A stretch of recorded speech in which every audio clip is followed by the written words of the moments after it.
ప్రజ్ఞందలో వీరి గురించి చెప్పబడతాయి. ఇద్దరు సాక్షుల గురించి చాలా క్లియర్గా చెప్తూ వచ్చాడు. వీరు 1260 రోజులు అంటే 1260 రోజులు వారు దేవుని కొరకు పనిచేస్తారు, దేవుని కొరకు ప్రవచిస్తారు, దేవునికి వ్యతిరేకమైన శక్తులపై వారు పోరాడతారు. 1260 రోజులు అంటే కరెక్ట్గా 3.5 సంవత్సరాలు. 3.5 సంవత్సరాలు వారు పరిచర్య చేస్తారని దేవుని లేఖనం సెలవిస్తూ ఉంది. వారి రాక వెనుక దేవునికి ఒక ప్రత్యేకమైన ప్రణాళిక ఉంది. ప్రతి ఒక్కరి పట్ల దేవునికి ఒక ప్రత్యేకమైన ప్రణాళిక ఉంది.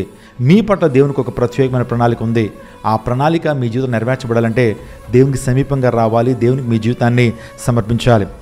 వారు రావటానికి సూచన ఎప్పుడు వస్తారని ఆలోచన చేస్తే జాగ్రత్తగా మీరు ఆలోచన చేయండి. ప్రకటన గ్రంథం 11:1 మరి ఒకటి చేతికర్ర వంటి కొలకర్ర నాకు ఇచ్చి, నీవు లేచి దేవుని ఆలయమును బలిపీఠమును కొలత వేసి ఆలయంలో పూజించి వారిని లెక్క పెట్టము. మరి ఎప్పుడు వస్తారంటే ఆలయంలో నైవేద్య బలులు సమర్పిస్తున్నప్పుడు.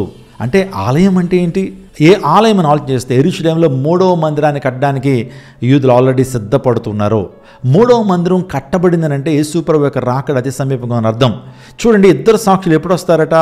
ఆ 3వ మందిరం కట్టబడినప్పుడు, అందులో బలులు, అందులో నైవేద్యము దేవునికి సమర్పిస్తున్నప్పుడు, పాప పరిహారార్థ బలి, అపరాధ పరిహారార్థ బలులు జరుగుతున్నప్పుడు ఈ యొక్క సాక్షులు వస్తారని దేవుని లేఖనం సెలవిస్తాం.